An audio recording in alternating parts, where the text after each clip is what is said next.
My rival, my stepbrother. I jolt awake, drenched in sweat, the hum of the air conditioning mocking me with its calmness.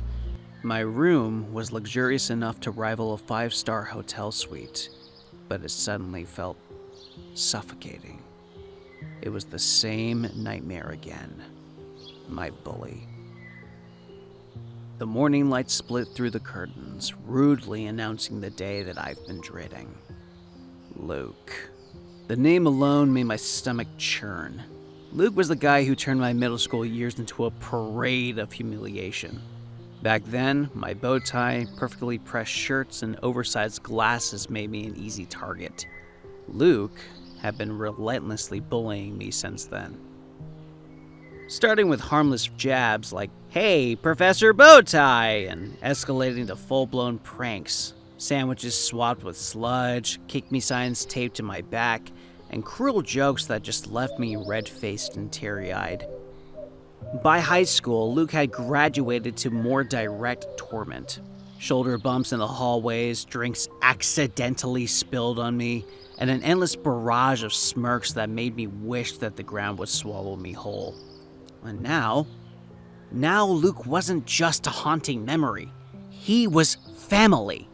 I groaned, throwing my blanket over my head as if it could shield me from reality. My dad, in a move that could only be described as colossally misguided, with no care of discussing it with me, had married Luke's mom last month. Today was the day that the nightmare moved in. Quite literally. Dragging myself out of bed, I trudged down the hall, the sounds of footsteps and rustling boxes growing louder. I spotted movers hauling crates labeled Luke's trophies. Of course the guy would bring a shrine to his perfection. I sighed. Out of everyone in the world, Dad, you just had to marry his mom.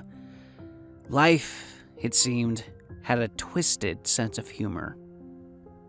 Later that morning, breakfast felt like an audition for the role of ideal son, and I was failing. Dad sat at the head of the table, sipping coffee in his usual air of quiet judgment. Across from me, Luke lounged in his chair, chewing bacon with his trademark smugness. Luke's mom, Helen, breezed in with croissants, placing them in front of Luke. Luke, in his whole rebelliousness, smirked, enough to make his mom roll her eyes before she smiled at me. "So," she said sweetly, "why don't you take some time to get to know each other better?" Luke smirked. "Oh, Mason and I know each other very well. We're best buds, aren't we, Mason?" His tone dripped with sarcasm. "Yeah, sure. Best buds," I muttered, wishing for an invisibility cloak. "Luke," Helen scolded, "be nice. Mason's your stepbrother. You could learn his manners." But before I could relish that moment, Dad chimed in. "And you, Mason, could learn a thing about confidence or taking a stand from Luke." I bit my tongue, but my brain screamed. "Sure, let me start by standing up and walking out of this nightmare." Luke's grin widened. "Oh, come on, Mom. Don't ruin Mason's polite and perfect thing by making me act like him. What's next? Matching bow tie?" I bit back a retort, but it slipped out anyway. "Better than bulldozing through people's lives." "Mason, that's enough," Dad snapped. Helen glared at Luke. "And you need to stop being so impossible. We are not in those rugged societies where we spent our whole life. Here, you've got your rowdy attitude. Perhaps Mason's example would do you some good." Luke and I exchanged a fleeting look, a truce of mutual annoyance at our parents, before he ruined it. "So, Mason, how about we share a bedroom? You know, bond." I could feel my heart rate spike. No way. There was no way I was going to share a bedroom with Luke. He was, well, Luke, my bully, my tormentor, my stepbrother, the guy who made my life miserable since middle school. The last thing I wanted was to be stuck in a room with him day in and day out. Helen beamed. "Great idea. It's a step in the right direction." My protests were ignored as Dad sealed my fate. "Mason, show Luke his bedroom next to yours."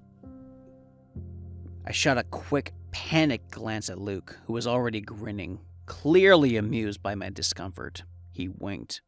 "Lead the way, Professor Bowtie," he said, pushing his chair back and standing up. I sighed inwardly. This was going to be a nightmare.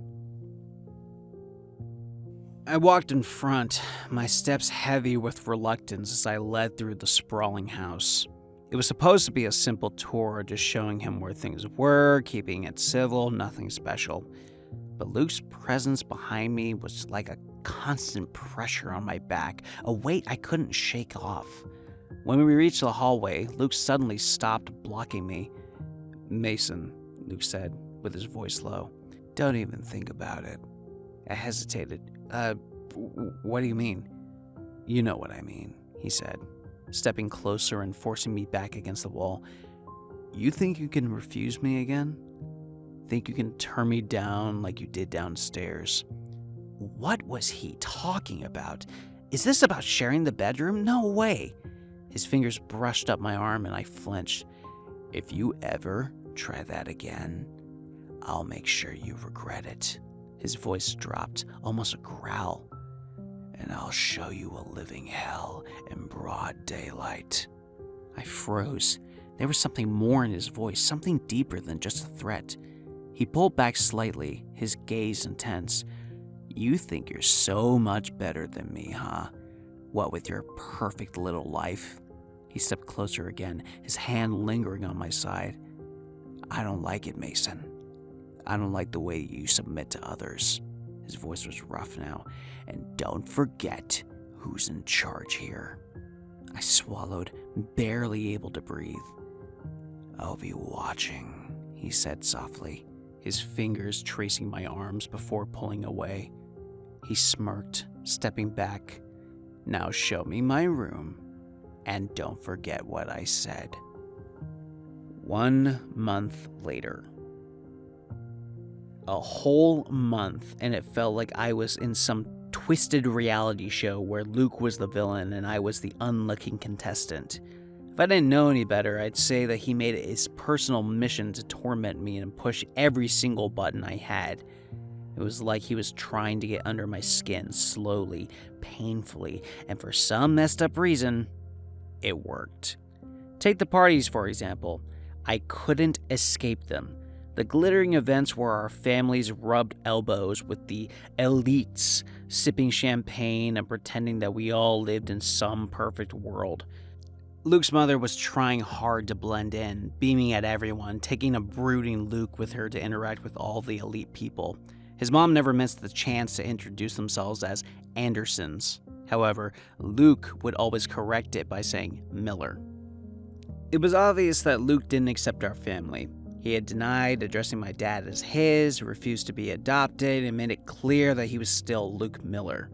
Luke rebelled against every decision his mother shoved on him, from dressing from his usual ragged clothes to downright turning down the etiquette classes his mother kept for him. My dad, however, didn't push it, and from what I observed so far, the marriage between my dad and Luke's mom doesn't seem like a loving one.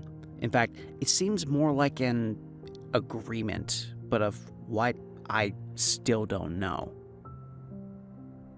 Helen was really trying hard to appear as someone she clearly was not, while my dad would keep me beside him with the stern look, the one that said that he had his eyes on me and there was no room for mistakes.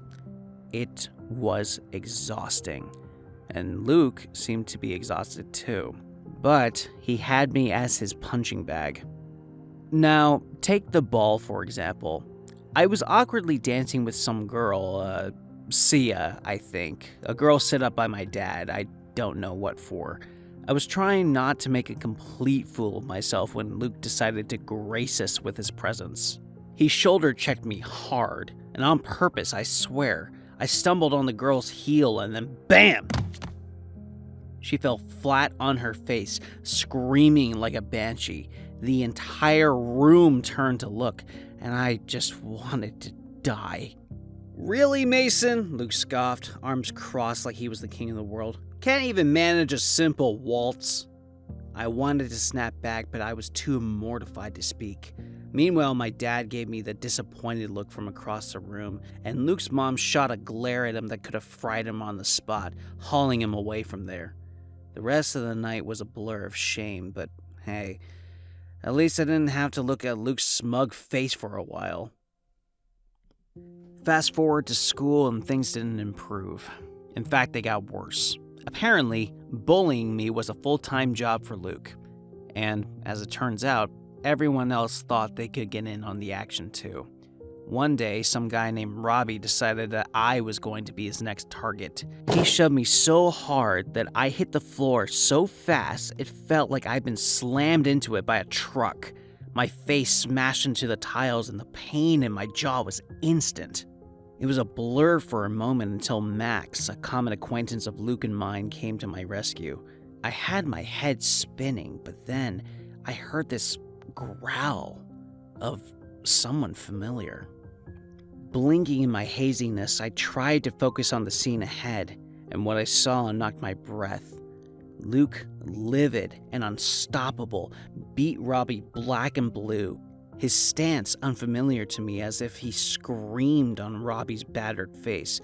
"No one, no bloody one, touches Mason." Robbie's buddies tried reasoning with him, but Luke wasn't having it, as he announced to the entire crowd of stunned onlookers, "Everyone, Mason is mine to torment. Anyone who touches him will answer to me." I was gobsmacked when Luke's eyes met mine. Those looks in his eyes terrified me in a way that made me want to crawl into a hole and also thrilled my heart. The next thing I knew, Robbie was taken to the hospital. Luke got detention for a week and a night in lockup, and that only made things worse since Luke had an important test football match that week. But now, he wouldn't be able to play, and he was the captain. Dad was furious when he heard about it, since no one in our family had a record of spending a night in lockup. Dad was strict about his image and reputation, and Luke's mom was walking on eggshells as she tried cooling Dad down. But it seemed like Dad and she had a disagreement over it. I spent the night and the next morning locked up in my room. Luke happened to arrive just from the lockup, his appearance disheveled. He stopped when our eyes met, and I hesitated to run back inside my room, but something in his eyes flashed, turning a bit softer as he shifted his gaze towards the bruise on my jaw. I looked away, feeling my face heat up, and the douchebag dared to smirk before disappearing into his room next door. Life was definitely going to be interesting with him around. A week later, I avoided coming before Luke after that day. It was practically tough, but somehow I managed to turn on my heels whenever my senses sniffed Luke's presence around. I ate dinner in my room, giving excuses like I had assignments to work on, leave school before him to avoid going along, and avoid coming to places where Luke goes. So far I managed, but tonight I knew I might have to face him.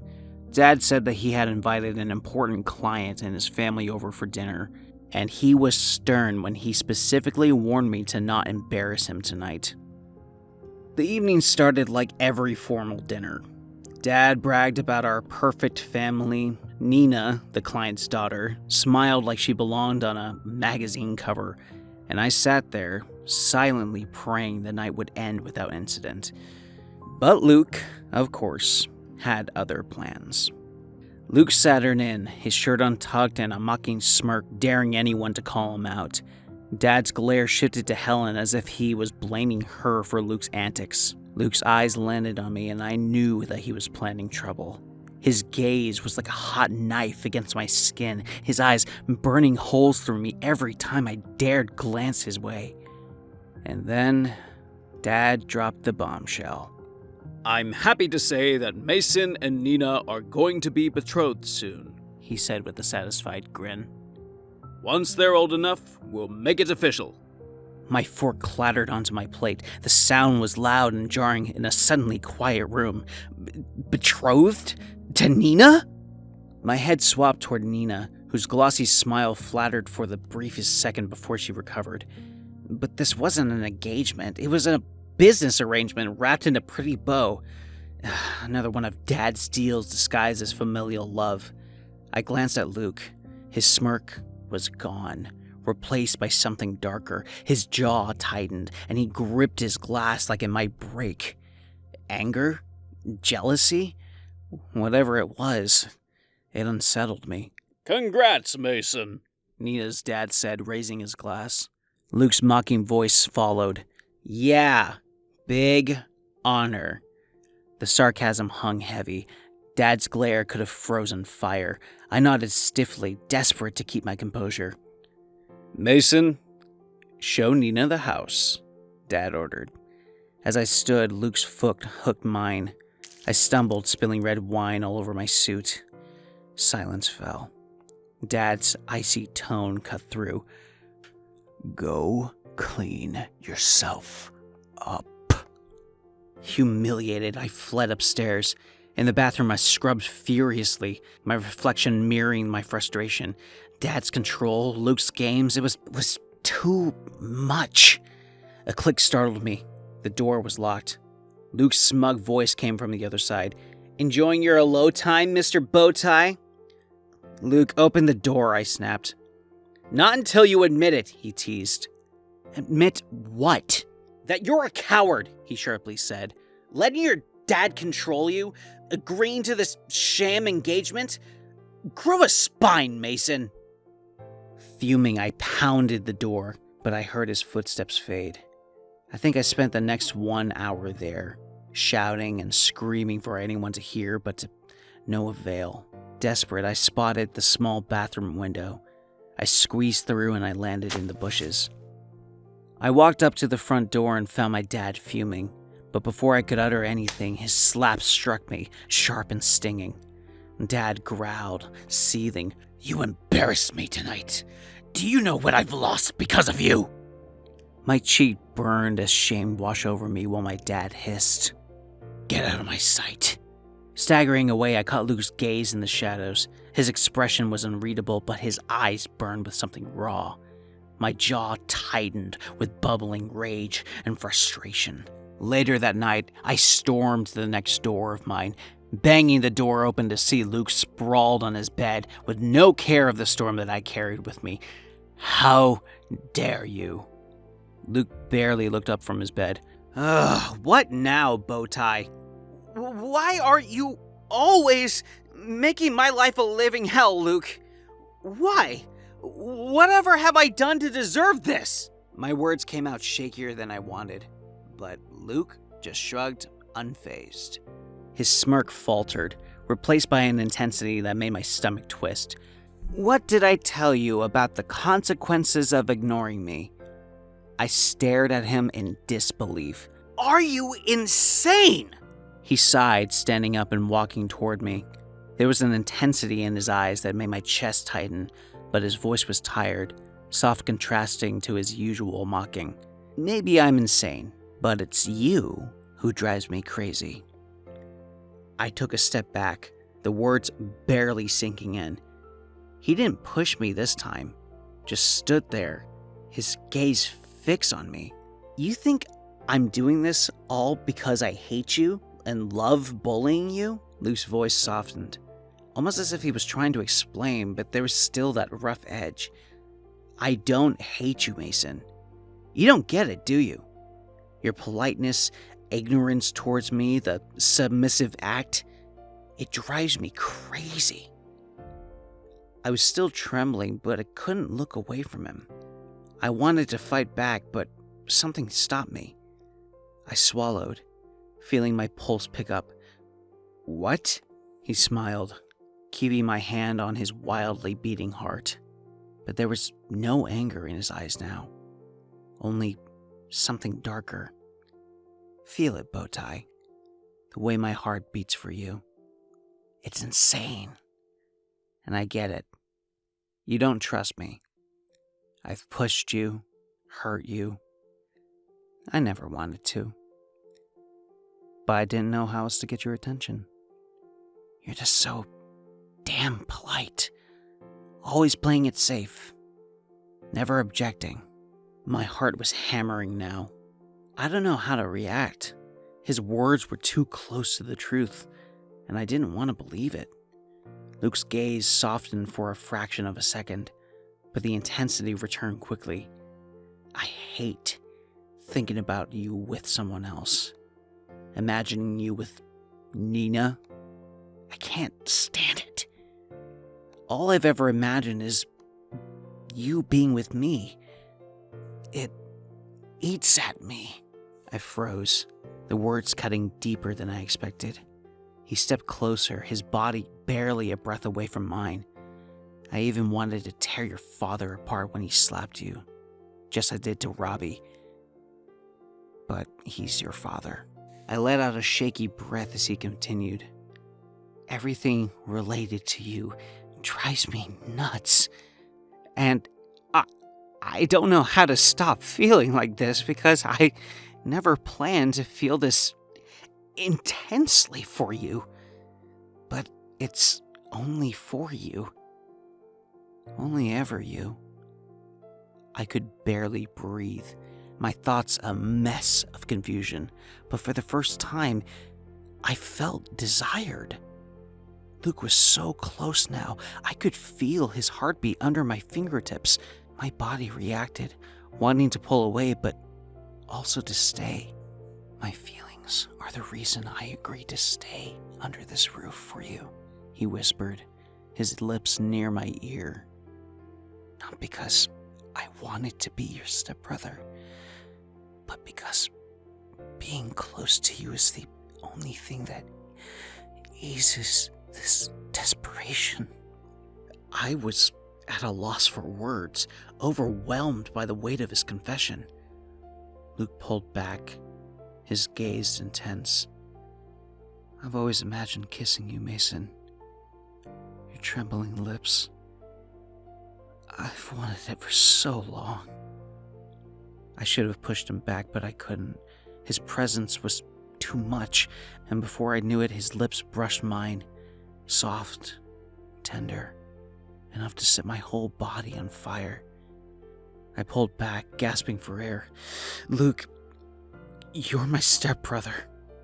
His eyes wavered, but the intensity never left.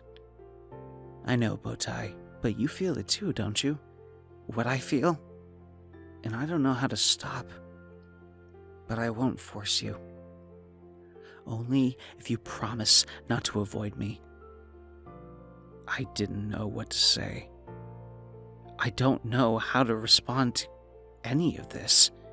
His confession was more than I ever imagined coming from him, and it was too much to process all of it at once. 3 weeks later, I was more confused than ever. I mean, seriously, how do I go from hating Luke's guts to this? One moment he's torturing me, making me feel like I'm public enemy number one, and then the next, he's kissing me like I'm the answer to all of his problems. What was I supposed to do with that? I thought I had everything figured out, you know. Luke bullied me because I was just an easy target. I was the nerdy kid with a bow tie, a walking joke, and he took advantage of that. But that night, after everything Luke said, it was never about that. Was he serious? Was that a real confession, or was he just messing with my head? God, I couldn't figure him out, and I definitely wasn't going to let him mess with my head anymore. So what do? I started avoiding him again, more than usual, like maximal avoidance mode. If Luke wanted to play this game, fine, but I wasn't going to be his puppet anymore. Now, to make things even more awkward, there was Max. Max was cool. He'd been a friend of mine for years, and yeah, he was on Luke's football team. We got along, and that's all that mattered. Of course, Luke wasn't a fan of me spending more time with Max. He'd throw these petty jabs at me, or sometimes stare at me like I was betraying him. And that's how things went for the next couple of days. But things were about to go from bad to worse. It was game day. It was the inter-school football match. You know, the big one. The one Helen made into the biggest deal of the year. Meanwhile, my dad had flat out refused to go, and Helen, well, she was pissed. The game started, and it was interesting. Luke's team was dominating naturally, and Max gave his equal support, stealing the spotlight, my cheer being the loudest for him. I could feel the hot gaze digging a hole in me, but I cared less until Max was practically a casualty of Luke's personal vendetta. I noticed the moment Luke tripped him, but I tried to brush it off. Football's chaotic, right? But when I saw Max limping, I couldn't ignore it. Luke's mom was too busy screaming to notice anything, but the second Luke scored, that smirk of his wasn't, "Yay, I won!" It was, "Look at me, Mason." And it was like he was flaunting me, rubbing salt in the wound. I didn't stay to watch him gloat. I headed straight to Max, who was getting help off the field. I wasn't going to let Luke think that he could toy with me. The party afterward was a mess at home. My dad refused to come downstairs, but Helen made sure that it was a grand affair. I tried maintaining as much of a distance as I could from Luke, sticking next to Max, who sat at the bar counter since he had a sprained ankle from the match. Credit Luke, the mighty narcissist. But seems like Luke had a mission of throwing jabs since he couldn't have me the way that he wanted. Submissive. Max tried to cheer me up, but every time Luke shot me a look, I felt my patience wearing thin. Max cracked a joke and I laughed, genuinely. But that was all Luke needed to escalate things. He bumped into me, knocking my drink all over myself. My face burned with embarrassment as the people around me laughed. So like any sane person, I ran. I went to my room, ready to lock myself for the rest of the night. But how could that jerk let me be at peace? He stepped his foot in between when I was shutting the door, pushing himself in. "Mason, I'm sorry." "Sorry? You humiliated me out there," I yelled with my heart racing. "You've messed with me enough. Just leave me alone." He took a breath, his expression softening from the first time. "I didn't mean to make you feel like a joke. I just did that out of frustration. Because you've been avoiding me ever since that night, Mason." His voice was low, but I could see the real hesitation in his eyes. After I bared my heart out for you." I was taken aback when he demanded desperately, "What's your problem? Was it the kiss? Or was it just because we're stepbrothers? Luke, please." My heart saddened seeing the desperation. It was unlike his usual self. He looked vulnerable. "I'm not backing down, Mason. I'm not going to sit back and pretend that I don't feel anything because our parents are married. I don't care if we're step-siblings. That's just a title that someone gave us. I can't accept it, not when I feel this way about you." My chest ached with his words, but I couldn't ignore the guilt and the fear. "It's wrong, Luke. What's between us, it's forbidden. The world won't accept us." "Let the world go to hell. You tell me, will you accept us? Because trust me, I'll walk through fire if you decide to initiate one step. I just need you to accept us." Luke's voice was almost a whisper, his thumb brushing my cheeks with tender desperation. I shook my head, tears welling up. I can't be the reason for my father's failed marriage. Without thinking, I bolted out of the room, leaving Luke standing there, heartbroken. I heard footsteps behind me, but then he stopped when I paused in front of my dad's office. "I never promised to accept him, Helen. You think just because you married me, you get everything? You're nothing but a trophy wife to me." Dad's voice was harsh. "But Luke's my son, and you promised..."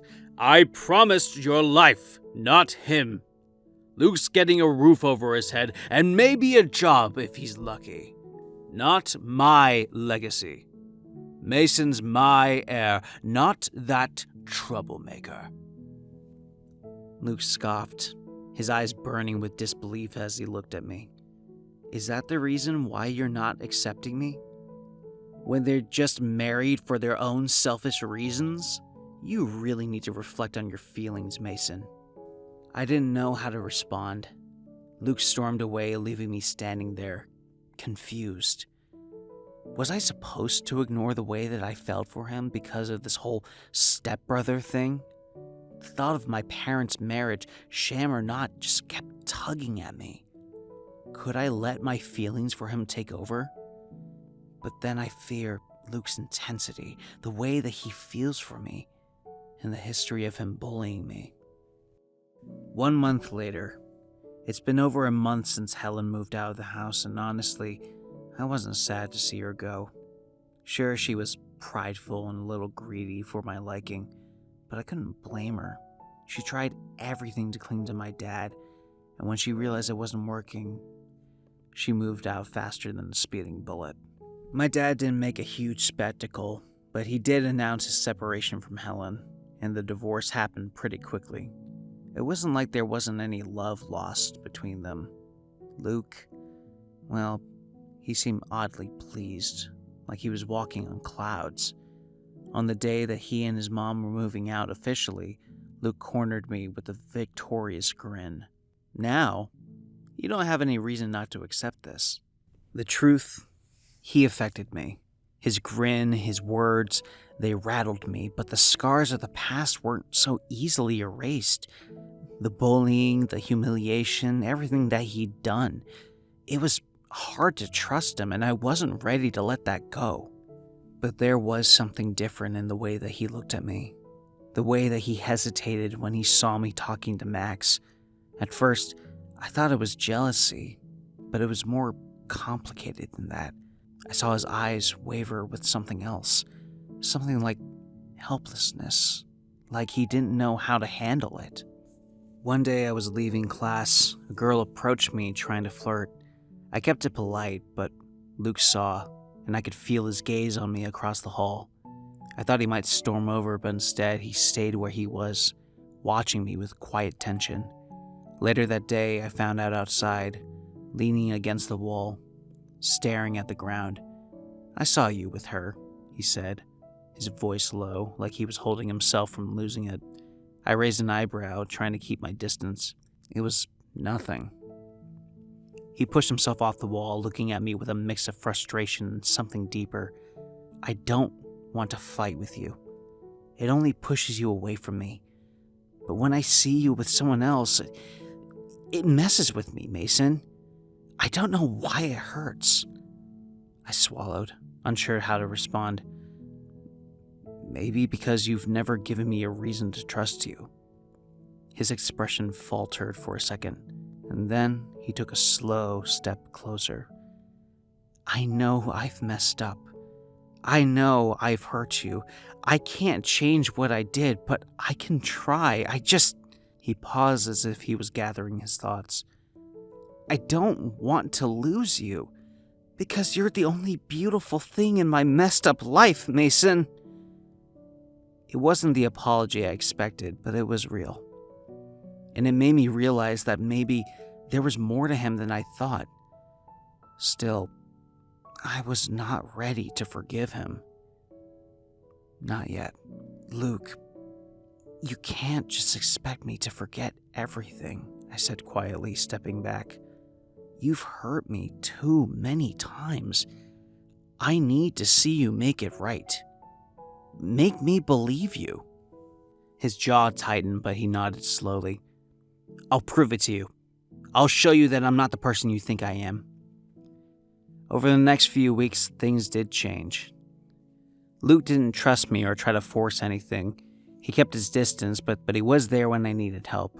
No grand gestures, no pushing, just small, quiet things, like helping me carry my books without making a big deal out of it, listening to me when I needed to vent about my dad's judgments, letting me decide when I was ready for more. One night, I got grounded by my dad after a particularly bad mistake. I stayed in my room, frustrated and alone, when there was a soft knock at the window. Surprised and confused, I opened it to find Luke hanging there, grinning mischievously with a bag of junk food on his back. He jumped inside the room like it was no big deal, handing me the snacks with a wink. "Figured you could use this," he said with a smirk. I couldn't help but laugh a little. Even though I was still mad at my dad, Luke's unexpected kindness made me feel a little less alone. Then there was the night when we went out for a late night bike ride. Sneaking out of my house, I struggled with the balance of the heavy sports bike, my feet slipping and the handlebars wobbling. This thing's monstrous, I muttered to myself, barely able to stay upright. Luke stood behind me, his hands lightly steadying the bike. The closest made my heart beat hard in a way that had nothing to do with the bike. He didn't say a word, just stayed there, his presence almost overwhelming. I tried to focus, but all I could feel was the weight of him right behind me. Though I wasn't ready to forgive him, the tension between us shifted. Our eyes would meet, lingering longer than necessary. The silence grew heavier, and I couldn't deny that pull. I enjoyed the proximity, and surprisingly, the fear of him was long lost as we rode the bike, loving the time together. We halted at the hilltop, the city lights below us. Luke pulled his jacket over my shoulder, my eyes smiling in affection at his actions as he brushed the strands on my forehead. "You're so perfect, Bowtie." I chuckle, his past teasing now an endearment to me, and he smiles when I unknowingly lean into him. And here I am, the definition of imperfection. I have only been that. But I want you to see me for who I am, not who I was. My heart raced, my resolve weakening. I don't know if I can forgive you right away, Luke, I whispered. But maybe you're worth the risk. His smile was faint but hopeful. I'll wait, Mason. However long it takes. I sighed, savoring the feeling of when he pressed his lips on my forehead, my heart beating in the rhythm that sang, "So this is love." For the first time in a while, I wasn't afraid of what could come next. The tension, the feelings, and the longing were real, building on something honest. Conclusion. A year later, Luke and I moved in together. He made me braver, teaching me to stand tall, while I gave him the love and attention that he craved. Beneath his tough exterior, he was just a kid at heart. One evening, he held me close, whispering, "I'll never stop proving how much I love you." I smiled, my chest light. "I trust you." Just then, Max walked in, groaning, "Ugh, you guys are so in love it makes me gag." Grinning, Luke and I pounced on him. "Let us choke you with our love, too." Max laughed, trapped in our embrace as we tumbled together. I knew exactly where I was meant to be. What would you do if someone who hurt you so deeply promised that they would change? Would you take the risk to trust them? Thanks for watching. Please consider subscribing to be part of our Rainbow Force. And as always, stay wholesome.